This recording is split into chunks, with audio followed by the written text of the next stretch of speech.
vamos ver mais um exemplo de cálculo para aplicar e manipular as expressões que vimos quando estudamos o regime transitório dos condensadores, ou seja, a sua carga e a sua descarga. Reparem no seguinte circuito em que temos um condensador, duas resistências elétricas de valor desconhecido e uma fonte de alimentação. Inicialmente, o meu condensador está descarregado e o interruptor I aberto. Pretende-se determinar o valor da resistência R1 e R2. Temos, portanto, uma situação em que temos duas incógnitas para determinar. Se temos duas incógnitas, vamos precisar de duas equações. E essas duas equações são obtidas através de duas condições de funcionamento do condensador. Uma delas, o processo da carga, que diz-me que eu, após ligar o interruptor, ao fim de 2 segundos, a tensão aos terminais de o condensador é de 19,78 volts. A situação é dita que após a carga, portanto, o condensador já está perfeitamente carregado, que se desliga o interruptor e ao fim de 30 segundos, a tensão aos terminais do condensador, o VC, é de 36,39. De notar que após eu abrir o interruptor I, o condensador vai descarregar para esta malha composta por o condensador, a resistência R1 e a resistência R2. E é com base nestas duas situações que eu vou determinar o valor do R1 e do R2.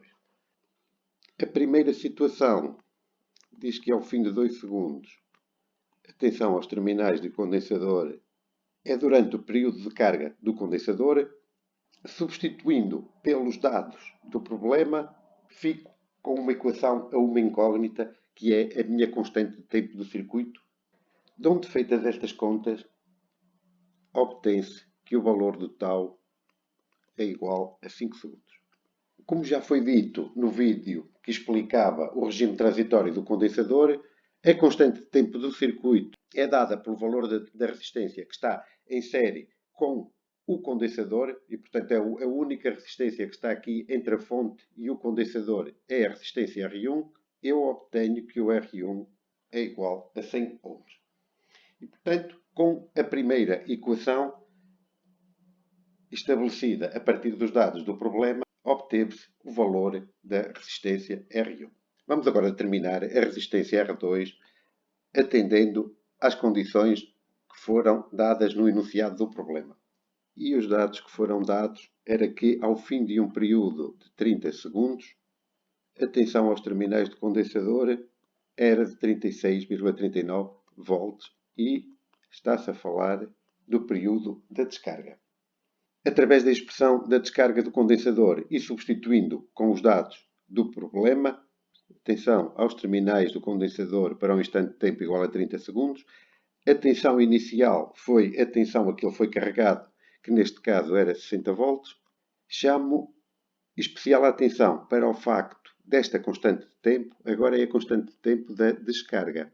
O condensador, nesta altura, vai descarregar para a série do conjunto de resistências R1 mais R2, de onde obtemos um tal de descarga igual a 60 segundos. Sabendo que este tal da descarga é igual ao conjunto de resistências para os quais o condensador está a descarregar, neste caso, R1 mais R2, vezes a capacidade de um condensador, e obtém-se que aquele conjunto de resistências, como já tínhamos visto atrás, que a resistência R1 vale 100 ohms, que quer dizer que a minha resistência R2 é 1100 ohms.